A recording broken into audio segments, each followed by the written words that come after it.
ሰላም እንደምናላችሁ ልኝ ተወዳጆቹ ማን ዩናይትድ ኢንፎ ላይ ትገኛላችሁ። ስላገኘናችሁ በጣም ደስ ብሎናል። ኢንተርናሽናል ብሬክ ተጠናቋል። ወደ እግር ኳስ መንፈሶች፣ ወደ ክለብ እግር ኳስ ወሬዎች ተመልሰናል።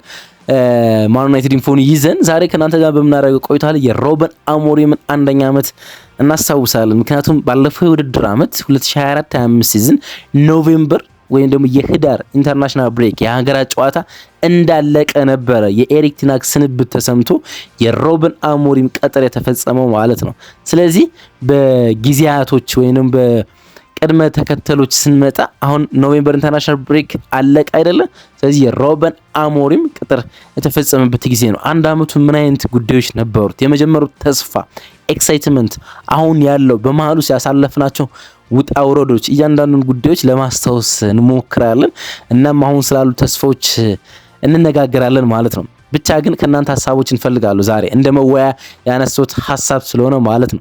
የሩበን አሞሪም በተመለከተ ባለፈው ውድድር ዓመት ይሰማችሁ የነበረው ኤክሳይትመንት ስሜትን አውቃለሁ። ብዙ ተወያይተናል፣ ብዙ ጽፋችሁልኛል። አሁንስ ያላችሁ ስሜት ስለ ሩበን አሞሪም ምን አይነት ስሜት ይሰማችኋል? በሲዝኑ መጨረሻ ላይ ሩበን አሞሪም ምን አይነት አጨራረስ ይኖረዋል ብላችሁ ታስባላችሁ? በመጨረሻ የኮንትራቱ መጨረሻ 18 ወራቶች ያህል ይቀሩታል። መጨረሻ ላይ ምን የሚፈጸም ይመስላችኋል? ከኮንትራቱ መጨረሻ ላይ ብጽፉልኝ በጣም ደስ ይለኛል። ከሰሞኑ ደግሞ በብዙ ሰዎች እየታየን አይደለም፣ ወይም ብዙ ሰዎች ጋር መድረስ እየቻለን አይደለም። ስለዚህ ሼር አድርጉልን፣ ላይክ አድርጋችሁ ቪዲዮን ጀምሩ። የኮሜንት መስጫው ደግሞ እናንተን ይጠብቃል። አብራችሁን ቆዩ። ከመሸጋገሪያ ሙዚቃ በኋላ ስንመለስ ሩበን አሞሪም ያለፉት 12 ወራቶች ምን አይነት መልክ ነበራቸው?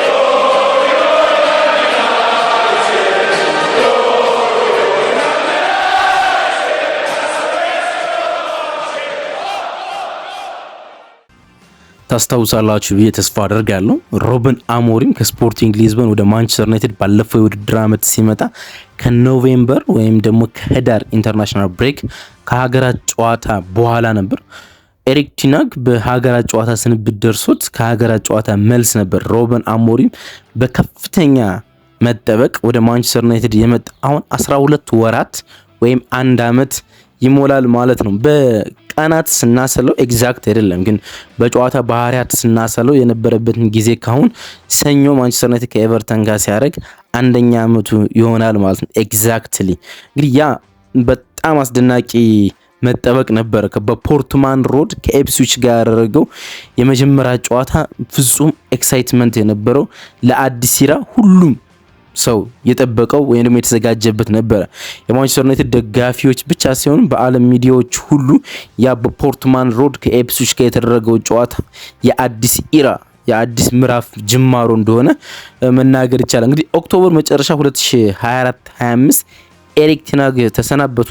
በቦታው በጣም ወጣቱ ሃይሊ ሪጋርድድ የሆነው ክራዝማቲኩ ፊት ለፊቱ የሚታይ ስታይሊስቲክ የሆነ በሚታዩት ነገሮች በሙሉ ፍጹም አዲስ ፊት የሆነ እናም ደግሞ ኢነርጂው ከሰውነቱ ቦዲ ላንጉጁ ጋር በደንብ የሚታይ አንድ ሰው ወደ ኦልድ ትራፎርድ ደረሰ ሩበን አሞሪም ማለት ነው። እና የሚታይ ለውጥ ነበረ በቡድን ውስጥ ማለት ነው።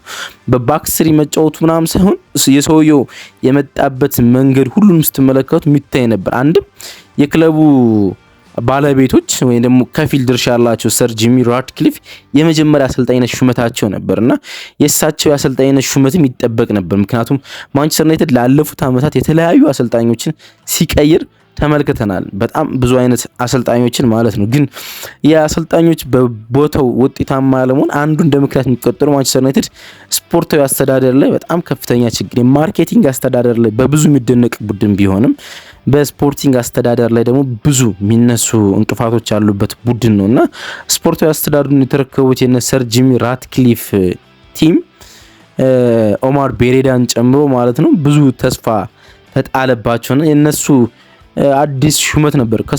በስፖርቲንግ ያለፉትን ዓመታት ያሳየው ስኬት በቡድኑ የፈጠረው ለውጥ ስፖርቲንግ ከ19 ዓመታት ከሁለት አስርተ ዓመታት በኋላ የዋንጫ ባለቤት ማድረግ ሁሉም ነገር ሲታይ እናም ፊቱ ላይ ወጣት አሰልጣኝ ከመሆኑ አንፃር የሚታዩ ኢነርጂን ጨምሮ የደጋፊዎች እምነት በብሩህ ተስፋ የተሞላ ነበር። ፍጹም ኤክሳይትመንት ሹመት ነበረ። ያለፉትን አንድ አመት ለውጥ ስሙዝሊ ባሄድም ማለት ነው። እንግዲህ ኤክሳይትመንቱን ሁሉም ብንመለከት ግን ቡድኑን ሜዳ ውስጥ ባለፉት አመታት ስሙዝ የሆነ ለውጦችን ሲያሳይ ግን በፍጹም አልተመለከትንም። ሰሞኑን ወይንም በቅርብ ሳምንታት ውስጥ ማንቸስተር ዩናይትድ እያሳየ ካለው ለውጦች አንፃር ማለት ነው 54 ጨዋታዎችን ነው በማንቸስተር ዩናይትድ ያከናወነ ማለት ነው። በማንቸስተር ዩናይትድ ያለፉት አመታት ወይም ደግሞ በማንቸስተር ዩናይትድ ውስጥ ካለፉ አሰልጣኞች ውስጥ የመጀመሪያ 54 ጨዋታዎችን ንጻሬ ብንወስድ ፍጹም ደካማው አሰልጣኝ ሆነን እናገኘዋለን። በመጀመሪያ 54 ጨዋታዎች ውስጥ ውጤታማው አሰልጣኝ ኤሪክ ቴን ሃግ ነው። 36 ጨዋታዎችን አሸንፎ 66.7 የማሸነፍ ሬት ነበረው። ኤሪክ ቴን ሃግ እንደመጣ ፍጹም አስደናቂ፣ በተለይ እስከ ማርች ፍጹም አስደናቂ ነበር። በተለይ ደግሞ ካስሜሮ እንደመጣ ስክት ከማለቱ አንፃር ድንቅ ነበር። ጆዜ ሞሪኖ 33 ጨዋታዎችን ከ54 አሸንፎ 61.1% ነበረው። ሉዊስ ቫን ጋል 30 ጨዋታዎችን አሸንፎ 55.6 ነበረው። ኦሌ ጉናር ሶልሻየር 27 ጨዋታዎችን አሸንፎ 50.0 የማሸነፍ ሬቲንግ ነበረው። ሰር አሌክስ ፈርጉሰን በመጀመሪያ 54 ጨዋታዎች 25 ጨዋታዎችን ማሸነፍ ችሎ 46.3 ነበረው። ሩበን አሞሪም 21 ጨዋታዎችን አሸንፎ ከመጀመሪያ 54 ጨዋታዎች 38.9% የማሸነፍ ሬት ነበረው። እንግዲህ ይህን ስትመለከቱ በጣም ደካማው የማሸነፍ ንጻሬ ከ54 ጨዋታዎች ውስጥ ያለው ሩበን አሞሪም እንደሆነ መገንዘብ ይቻላል ማለት ነው። በጣም ደካማ ነው። አንዳንዶቹ በጣም ጥሩ ነው የጀመሩት። ለምሳሌ ኦሌ ጉናር ሶልሻየር፣ ሉዊስ ቫን ጋል እና ጆዜ ሞሪኖ በጣም ጥሩ ነው የጀመሩት፣ ግን ከዛ በኋላ ቀስ እያሉ እንደወረዱ እናስታውሳለን። ጆዜ ሞሪኖ በመጀመሪያ ዓመታቸው የፕሪሚየር ሊግ ሁለተኛ፣ የአውሮፓ ሊግን ዋንጫ ማንሳት የቻለ ስብስብ ነበራቸው፣ ግን ቀስ ያሉ ፔሳቸውን እያጡ የመጡት። ሩበን አሞሪም ደግሞ መጀመሪያ ነው ሁሉም ነገር ያጣው ማለት ይቻላል፣ ግን ቀስ ያለውን ወደ ትራኩ የመጣ ይመስላል። ወደ ኋላ እናነሳለን። ያለፉት ዓመታት ሽንፈቶች፣ መጥፎ ሪከርዶች፣ የስፐርስ የአውሮፓ ሊግ ሽንፈት በጣም አንገት የሚሰብር፣ ምክንያቱም ደግሞ የማንቸስተር ዩናይትድ በሊጉ ባለፈው የውድድር ዓመት መጨረሻ ላይ ትኩረቶችን ሁሉ የአውሮፓ ሊግ አድርጎ በፕሪሚየር ሊግ ውስጥ በጣም መጥፎ ሪከርዶችን አድርጎ የመጥፎ በታሪክ ውስጥ አጨራረስ አድርጓልና ደግሞ በዚህ ውድድር ዓመት በሊግ ካፕ በአራተኛ ዲቪዚዮን ግሪስቢ ሽንፈት፣ እነዚህ ሁሉ ለሩበን አሞሪም ቡድን መጥፎ ጠባሳዎች ናቸው ያለፉትን ጊዜያቶች ማለት ነው። ግን መጥፎ ጠባሳ ብቻ ሲሆን መጥፎ ነገር ይዘው የሚመጡ የአሰልጣኝ ስንብት ይዘው የሚመጡ ይመስሉ ነበረ። ግን ሲስተም ዩናይትድ በባክስሪ መምጣት ከቴን ሃግ ቡድን መሻሻል ስላለመቻል እና ስለ ሲስተሙ ደግሞ መጠራጠር በጣም ብዙ ሰዎች በዚህ ውድድር ዓመት መጀመሪያ ወራት ላይ ሲያነሱት የነበረ ጥያቄ ነው። የማንቸስተር ዩናይትድ ስለ ሲስተም እንደዚህ የተወራበት ጊዜ ስለመኖሩ እርግጠኛ አይደለሁም። ስለ ባክስሪ ስለ ማንኛውም የጨዋታ ሲስተም እንደዚህ ስለመወራቱ እርግጠኛ አይደለሁም። እኔ በበኩሌ ሁሌም እናገራለሁ አይደል ጨዋታ የሚያሸንፍ ጌም ስትራቴጂ ነው እንጂ የፎርሜሽን ወይም ደግሞ 3-4-3 4-5-2 ወይም ደግሞ 4-3-2-1 ብቻ ምንም በሉት የጨዋታ ፎርሜሽን ጨዋታዎችን ወይም ደግሞ ውጤቶችን አያሸንፍም። ጌም ስትራቴጂ ነው ጌሞችን የሚያሸንፈው። ጌም ስትራቴጂ ማለት ደግሞ በሜዳ ውስጥ በሚኖሩት 4 እና 5 ፌዞች ውስጥ ምን አይነት እንቅስቃሴ ይኖረኛል የሚለው ስከላከል፣ ሳጠቃ፣ በሽግግር ወቅት እነዚህ ሶስቱ አሉ። ደግሞ በመከላከል ሽግግር ወቅትና በማጥቃት ሽግግር ውስጥ ምን አይነት መልክ ይኖረኛል። እነዚህ 5 ሁኔታዎችን ማኔጅ የምታደርግበት መንገድ ነው እንጂ ጨዋታዎችን ሊያሸንፍ የሚችለው በጨዋታው የመጀመሪያ ይዘህ የምትገባው አቋቋም አይደለም። እነዚህ 5 ፌዞች የቡድንን አቋቋም ወይም ፎርሜሽን በየፌዙ ስለሚለያይ ማለት ነው። ለምሳሌ በቢልድ አፕ በመጀመሪያ የማጥቃት ሽግግር ወቅት ሊኖሩ የሚችሉ የተጫዋች ብዛት አሉ። እንደገና በመከላከል ሽግግር ውስጥ መጀመሪያ ማን ነው መከላከል ያለበት የሚለው አለ። በመከላከል ስትራቴጂዎች ማንቸስተር ዩናይትድ 5 ተከላካይ ነው፣ እንዴት ነው አቋቋሚ፣ ሳጠቃ፣ እነዚህ ነገሮች በጣም ወሳኝ ናቸው። ግን ስለ ሲስተም በጣም ብዙ ተወራ። እናም ስለ ሲስተሙ ተስማሚነትም ብዙ መነሳት ተጀመረ ማለት ባለፈው አመት በጨዋታ 0.83 ፐር ጌም ፐር ፖይንት ያገኝ ነበረ። በጣም አነስተኛ ነው። በጨዋታ 0.83 ማለት ነው። 2013 ሰር አሌክስ ፈርጉሰን ወደ ማንቸስተር ዩናይትድ ከማንቸስተር ዩናይትድ ከለቀቁ በኋላ ዝቅተኛው ፐር ፖይንት ነው ፐር ጌም ማለት ነው። በየጨዋታ ሊያገኘው ከሚገቡ ነጥቦች ማለት ከአንድ ያነሰ ነበር። 2025-26 እንደዚሁ በተመሳሳይ ስሎ ስታርት ነበር ወይ ደግሞ ዝቅተኛ የሆነ ዝግ ያለ አጀማመር ነው የነበረው። በመጀመሪያው ሳምንታት ተጨራሽ ወደ 0.75 በጨዋታ የሚያገኘው ነጥብ ገባ ማለት ሊያገኘው ከሚገባው 3 ነጥብ ወደ 0.75 ሲወርድ ተመለከት ነው ማለት። ይሄ ደግሞ ኤሪክ ቴን ሃግ ሲሰናበት ከነበረው 1.42 በጨዋታ ከሚያገኘው ነጥብ ዝቅ ያለ እንደሆነ እንመለከታለን። ኤሪክ ቴን ሃግ በኖቬምበር 2024 ሲሰናበት 2024-25 ሲዝን ማለት ነው 1.42 ፖይንት በየጨዋታው ያገኝ ነበር የሮበን አሞሪም ከዛም ዝቅ ብሎ እንመለከተዋለን። ጀነራሊ ግን አሁን ብዙ መሻሻሎች አሉ። ፐርፌክት ነው ማንቸስተር ዩናይትድ ወደ ጥሩ ትራክ መጥቷል ብለን አፋችን ሞልተን አንነጋገርም። ግን የበለጠ በጣም የተቀናጀ ቡድን ውጤቶች ደግሞ በቅርቡ ወደ ትክክለኛው አቅጣጫ እየመጣ እንደሆነ የሚያሳይ እንደሆነ መናገር እንችላለን። ሰኞ ከኤቨርተን ጋር 12ኛ ሳምንት ጨዋታውን ያከናውናል ሮበን አሞሪም በፕሪሚየር ሊግ ማለት ነው። 1.75 ከፍ ይላል ከዲሴምበር 2023 በኋላ በየጨዋታው የሚያገኘው ነጥብ ማለት ነው። ኤቨርተን የሚያሸንፍ ከሆነ ማለት ነው ከ0.75 ከ0.83 ወደ 1.75 በጨዋታ የሚያገኘው ነጥብ ከፍ ይላል። 1.75 ማለት ነው ወደ 2 የተጠጋ ነው። በየጨዋታው 2 ነጥብ ማግኘት ማለት ነው። ይህ ደግሞ በጣም ጥሩ ለውጥ እንደሆነ ጥሩ መሻሻል እንደሆነ መመልከት ይቻላል። ለውጡን በተመለከተ ጊዜ ብቻ የሚፈታቸው አንዳንድ ነገሮች አሉ።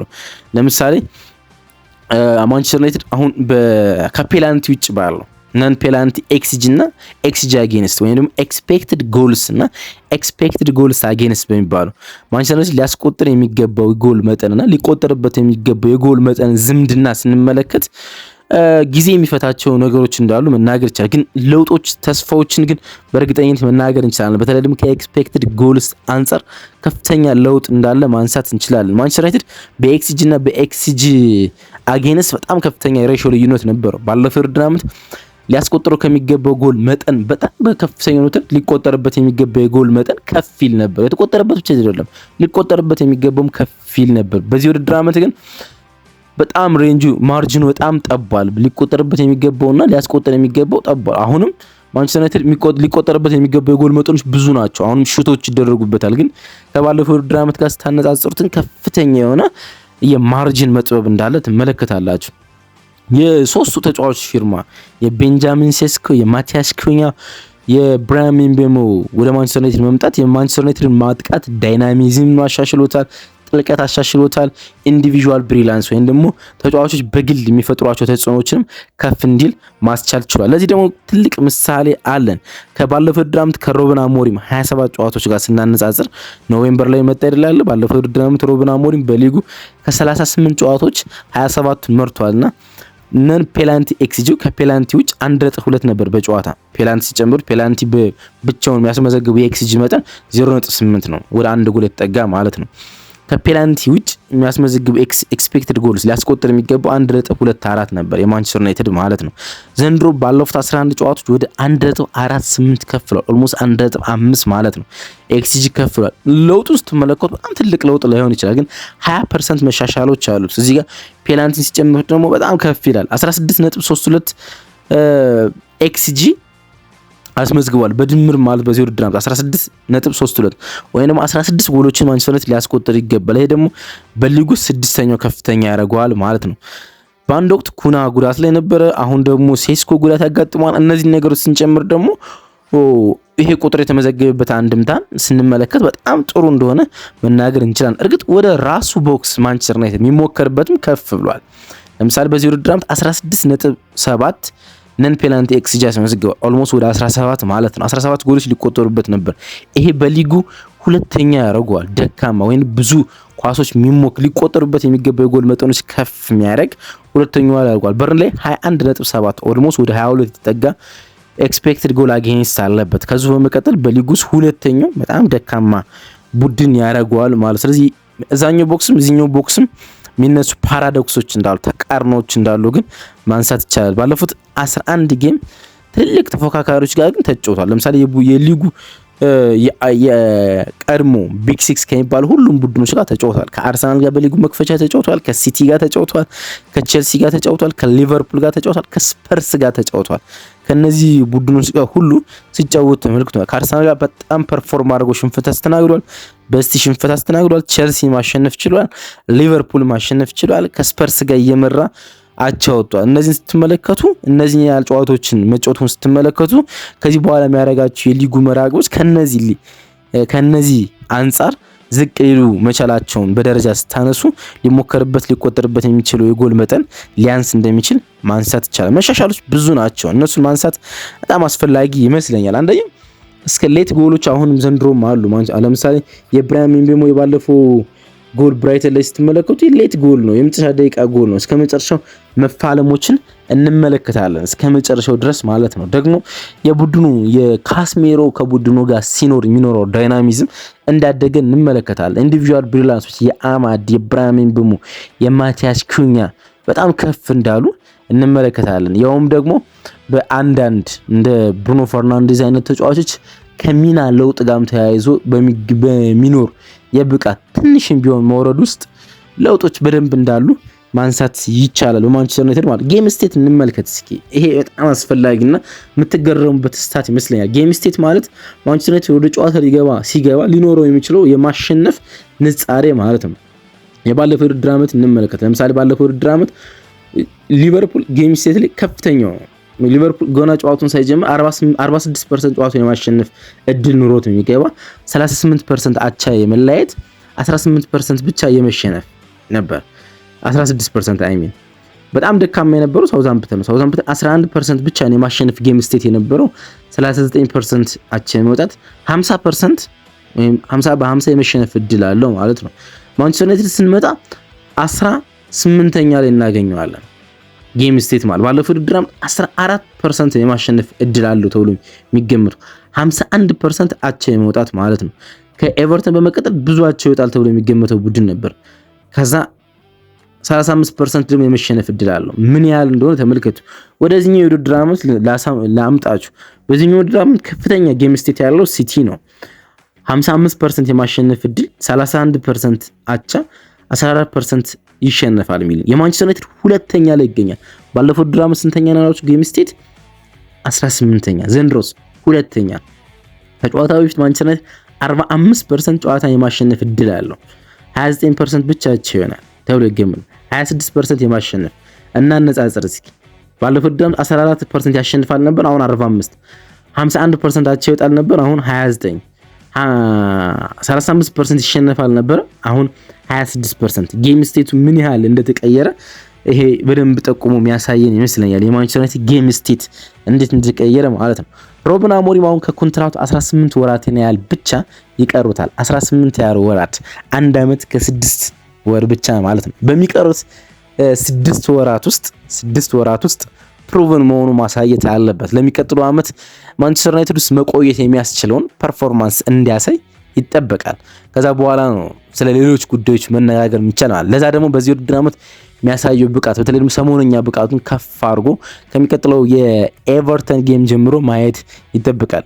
ፔፕ ጋርዲዮላ ከሰሞኑ ከሰጠው አንድ ሀሳብ የፕሪሚየር ሊጉ ድራማ በዚህ ሳምንት ይጀምራል ብለዋል። ምክንያቱም በመሃል የሚቋረጥ ነገር ስለሌለ እስከ ክሪስማስ ድረስ የሚፈጠሩ ውጤቶች የቡድኖችን አቋም በደንብ በአመቱ መጨረሻ ላይ ሊይዙት የሚገቡትን አቋሞች በደንብ መግለጽ ይችላሉ ማለት ነው። ሩበን አሞሪም 1 ዓመት ሞላው። የእናንተ ስለ ሩበን አሞሪም የሚሰማችሁ ስሜት አሁን ምን አይነት ነው? ሲቀጠል የነበራችሁን ስሜቶች እናውቃለን። አሁን ስለ ሩበን አሞሪም ምን አይነት ስሜቶች ይሰማችኋል? ፕሊስ ጻፉልኝ። እናም ከሰሞኑ ደግሞ በብዙ ተመልካቾች ዘንድ እየታየን አይደለምና ሼር ብታደርጉልን በጣም ደስ ይለናል። አብራችሁን ስለነበራችሁ ከልብ አመሰግናለሁ። መልካም ቀን ይሁንላችሁ።